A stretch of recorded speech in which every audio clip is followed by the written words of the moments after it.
Alright, so we're gonna hop right into this video. We have 1 tablespoon of sugar. I'm sorry, we have half a cup of sugar. And then we're gonna do 2 tablespoons of cornstarch. This is what I'm using.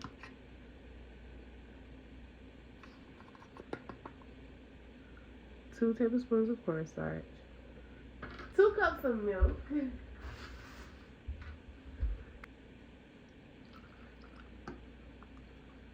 Alright, so this is my second time making this particular recipe, and I absolutely love it. I'm just gonna start giving it a quick little stir.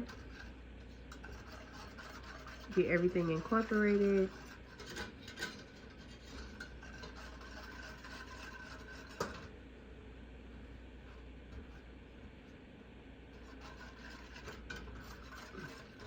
Mix together really well. And now that everything is mixed, I'm gonna go ahead and turn the stove onto like a medium heat. Now when I first did this, I had it on a low heat and it took forever. I don't recommend doing that. Definitely put it on a medium heat. So mine goes all the way up to 10. I have mine on 5 right now.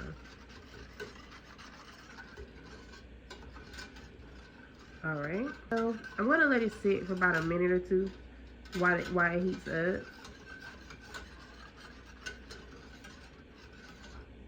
And I'll be back. Alright, so it's been about 2 minutes, and I'm gonna start whisking it.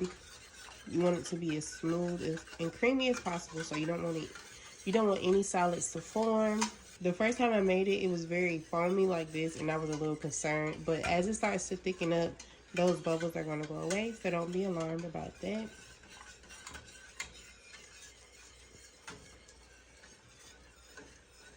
And it shouldn't take that long. Alexa, set an alarm for 10 minutes. Good afternoon, Evelyn. 10-minute alarm set for 12:12 p.m. I think I let it get a little too hot. So you gotta add the eggs in here. Let me go ahead and get the eggs. I have the eggs in something separate. I'm gonna add a little bit of milk in there to temper the eggs, to get them ready to go into the heat. So therefore the eggs won't cook.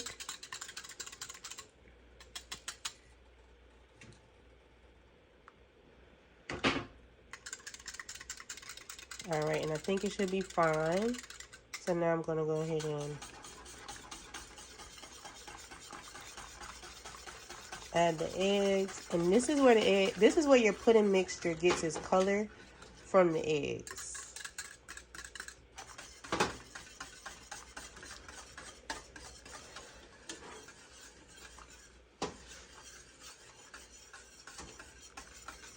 All right.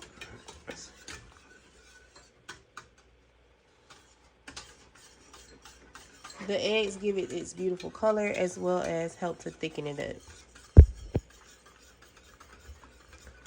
And I'm sorry about the lighting. My phone, I have a new phone, and for whatever reason,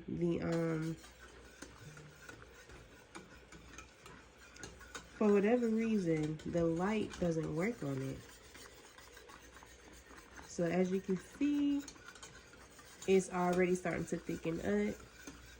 And once it's ready, that's when we're gonna add the vanilla flavoring. You don't want to add it too soon because you don't want to cook off that flavor. You want it to be as rich as possible. So, yeah. And honestly, I don't even think this is gonna take 10 minutes, y'all. This was very quick.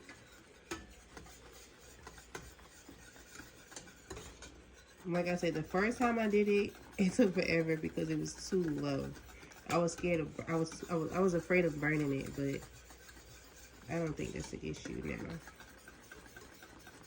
As long as you watch it. And here y'all go. Y'all can see in real time it's coming together. And you can make it as thick as you want it. Now, I like to add whipping cream to mine to lighten up the flavor, and it kind of changes the texture of it a little bit. But I feel like this time I'm not going to add any whipping cream.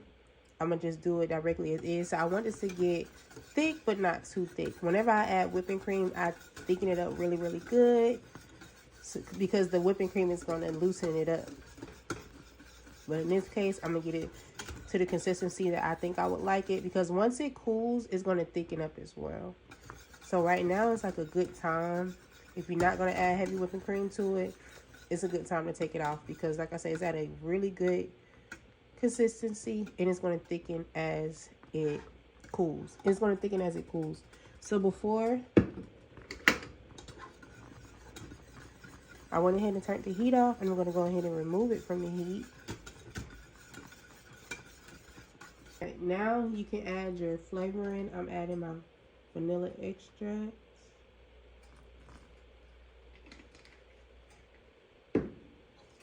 And the smell is phenomenal.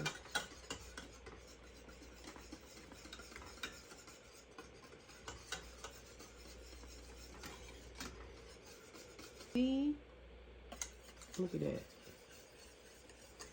Some nice homemade vanilla pudding in less than 10 minutes. That's crazy.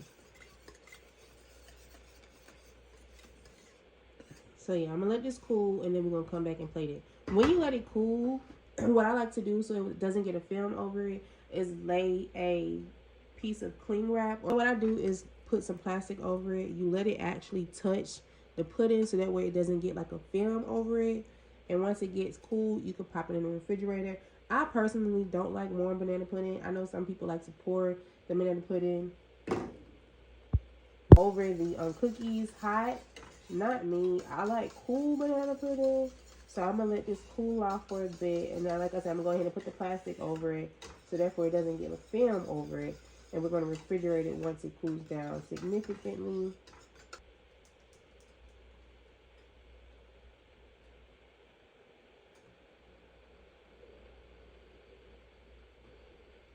Plastic over it. And again, like I said, if you wanted to touch it,